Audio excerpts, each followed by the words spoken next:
Today we're going to talk about the Shangri-La Dialogue. And for my audience who don't know what this is one of the most important security conference here in Southeast Asia. It is an annual security forum held in Singapore, organized by the International Institute of Strategic Studies. It gathers expensive ministers, military chiefs, senior officials from Asian Pacific countries, along with representatives from United States, Europe, to discuss regional security issues. Also negotiate potential defensive cooperation, strategic challenges, so on. In fact, I'm not sure how many people know, but this thing is funded by the CIA. So let me show you guys what it looks like according to an American point of view. Oh my gosh, oh my gosh. Come on, let's go. Woo!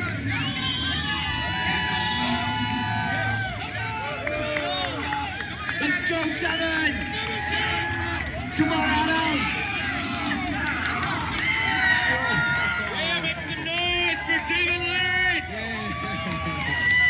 You just kissed the legacy hammer.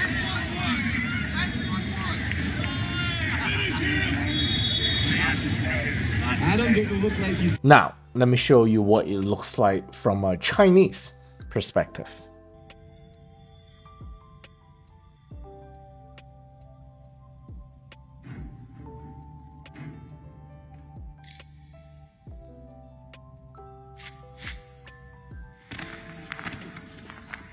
Now, I'm going to split this video into two sections.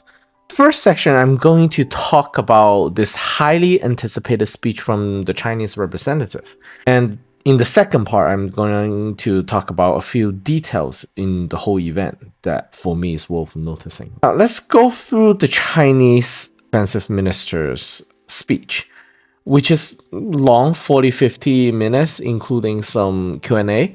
But I'm gonna condense what he said because there's a lot of pleasantries and all kind of things that are not really worth talking about. I'm gonna condense the speech and then I'm gonna show you a highlight and tell you how I see it. Oh, I have a very important question for my audience at the end of the video, so please answer those questions, okay? Now, the first point. Peace is the most important thing to preserve. We seek to build partnership, not conquest. Our entire military is focused on defense. When China started to pursue an open door policy, China reduced its army size by 4 million. This is an action that demonstrates we do not seek to become a hegemon or seek to expand. Well, I know there's a lot of anti-Chinese people out there and in my channel who's going to nitpick everything what this guy said, but ultimately it's going to be up to what a Southeast Asian country think. Do they believe China is not seeking to become a hegemon and not seeking to expand its territory? There are a lot of minor and major detail points to argue about, which I will expand into my other future videos to talk about it. And here, I will say that definitely China's posture today is very different from, let's say, 50, 60 years ago, which during the Mao era, China is kind of, I will say, trigger happy all the time. But after the 1980s, China really changed a lot. You can argue with Xi Jinping in power, maybe that will change again as well. But to me, so far, I think Xi Jinping is also being very conservative by Chinese standard. And I would like to see what Southeast Asia countries think about what he says here. Is he just being double standard, or is he true to his word? And do you believe China is not looking to expand its territories in the coming future? Now, the second point, I think this point the whole world care about is regarding the use of nuclear weapons. Our policy has been most stable and predictable. Even in the past, when foreign nations threaten to use nuclear weapons against us, we have always promised that we will not use our nuclear weapon first.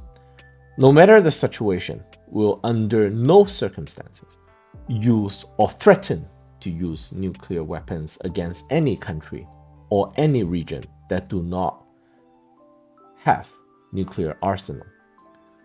Again, I want to emphasize that nuclear war cannot be won, so it should not happen to begin with. And we will be willing to draft and sign mutual agreement with Southeast Asia countries regarding no use of nuclear weapon in Southeast Asia. For this point, I know that currently in the Ukraine war, there's a lot of talk from all kind of different sources and channels and YouTubers about potential escalation to nuclear level.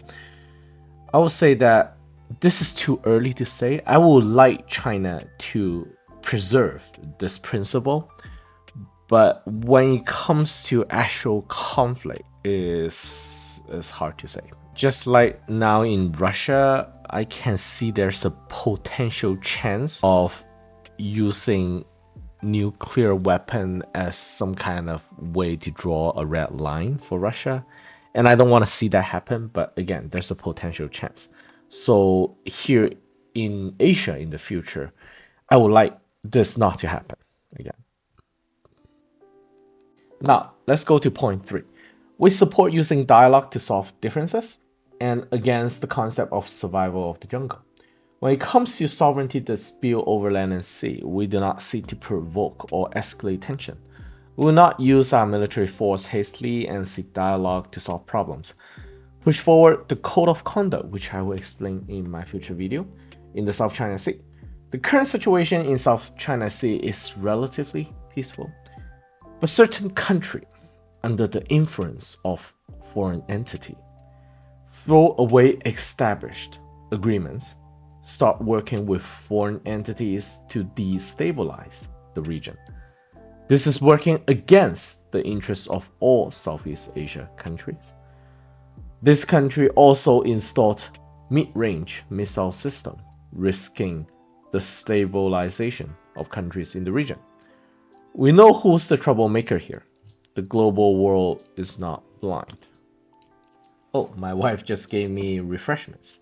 Now, in this point 3, definitely China is referring to Philippines as the troublemaker and is working with the United States to destabilize the region from the Chinese perspective, okay? And I am actually not sure how Southeast Asian countries see this issue.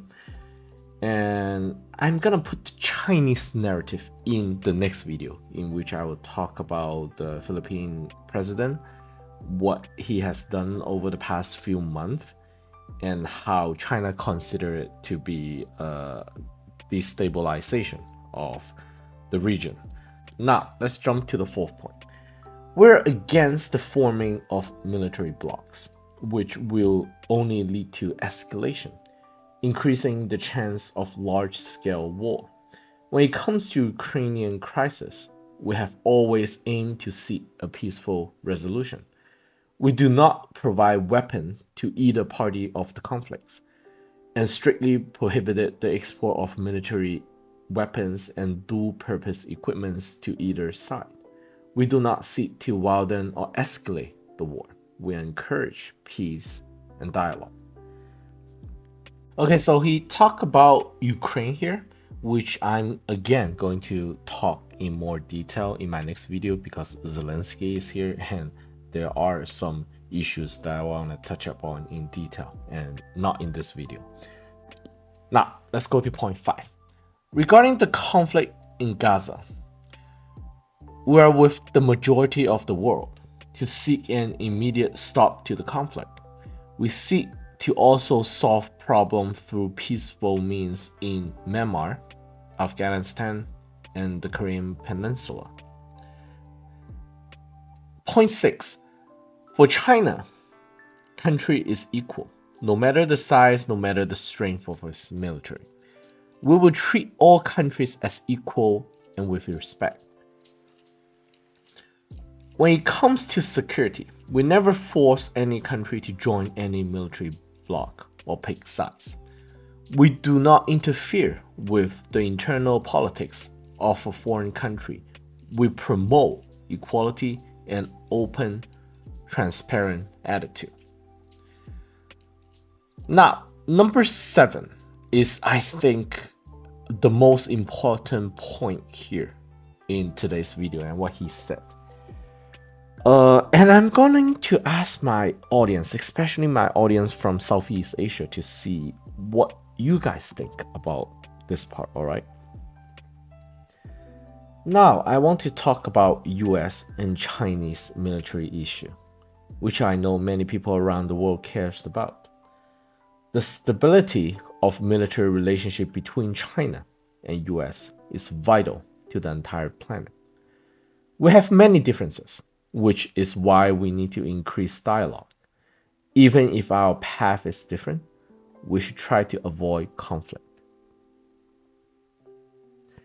Now, this is very important, and for the world to understand, China is against any military bloc that promotes exclusivity and alienation. Forming different military circles will only increase tension and threaten stability, not enhance. This is the part I really want to get input from my Southeast Asian country friends, okay? Because from China's point of view, I understand this is a biased way of looking at things, because China is a huge country with a strong military and also a strong nuclear arsenal. But just because we Chinese feel comfortable doesn't mean the surrounding smaller country feel comfortable. And Chinese has always insist on this not forming military bloc within the region. And I want to get a feedback from, people within the region, not around the world, but just within the region. Is this something also you guys prefer as well? Or do you guys prefer, let's say, China form something like NATO? Because China really don't want to. China actually see this as what, not just military representatives said, but also from the Chinese elites.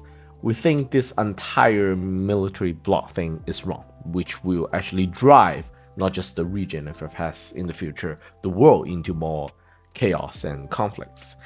But how do we have also our neighbors to feel safe by not having the formation of this military bloc? So this is a question I really want to get, again, feedback from my audience, okay? Now we go to Taiwan. Taiwan issue is the most core important issue of China. China's entire global foreign policy is built on the One China policy, in which Taiwan belongs to that one China. The biggest problem now is the ruling party of Taiwan is promoting Taiwan independence, stubbornly promotes de-Chinification. Foreign entities is currently using salami tactics to hollow out the One China policy, provide weaponry to Taiwan, and conduct dialogue against the pretext of the Chinese government. To China, this is basically promoting Taiwan independence, to use Taiwan to contain China. This is pushing Taiwan to a very dangerous situation. Taiwan is China's internal problem. We are against foreign interference in any way.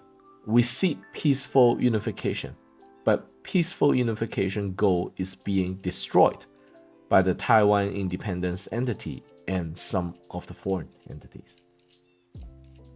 We will act decisively towards Taiwan if needed, and we will make sure Taiwan independence will not happen. And we will crush anyone or any entity to seek Taiwan independence. Now, from the English translation, it seems that China has been always saying the same thing. But according to the Chinese version, okay, this is one of the strongest speech ever given outside of China regarding Taiwan. And in my next video, I'm also gonna talk a little bit more about some of the sensitive things Chinese release that is very alarming, I would say. Now, the last point, okay? We're living in a very dangerous time. Can Southeast Asia countries avoid conflict and seek common prosperity? Can we avoid Cold War mentality? We, China, see only one global order, the one that's led by United Nations. Gaza conflict has shown us the double standard of certain countries, and we must enhance this, and strengthen United Nations power, not weaken it. Now, I want to end my video with a very important question, okay? I want to ask my Southeast Asian audience about the following. Do you really feel threatened right now by China? That's the first question. The second question, if you do, what is the major concern that caused that threat? And third, how do you think China can fix that issue through, for example, a change in policy? And I'd like to also understand where you're from if you want to answer these questions, okay? This is not a question, of course, for my Western audience, because many of you are kind of drowning in this Anglo-Saxon media space, which demonize China all the time. I want to get a more accurate understanding of how people actually think in Southeast Asia, okay? And I believe there are also Western audience want to know if they are just getting, media brainwash, or is the threat real? Is there really a lot of people in Southeast Asia that's really getting threatened by China? And you can also get a good picture by them commenting in this video, all right? And the fourth question, which is also the most important question, all right? Do you really want United States to be here in South China Sea? So you need to tell me, for example, Vietnamese, okay? You say that I'm so threatened by China right now. I need 10, okay, naval bases. I need the American aircraft carriers and nuclear submarine. I need them all here so I can feel safe against the Chinese. If that's what you think, it's okay. Just write it down. Tell me what you think. If that's real, okay, that's fine. And for example, if you are a Malaysians, okay, you can say that, oh, the Philippines have 4 US bases. I want 40. That's so not fair. Okay, I want 40. Or Indonesians, you can say the same thing. I just want honest opinion. Do you really want United States or the United Kingdom to be here protecting you against the evil Chinese? Now, the same thing goes with Ukraine, right? I understand a lot of countries in Eastern Europe, for example, small country, they really feel threatened by Russia, and they really need the Americans and NATO there to protect them. But I see also this kind of projection, because this is how I think of Russia. This must be also how Southeast Asian countries think about China, which is also a dictator, evil, and stuff like that. But I really want to know, is that really true?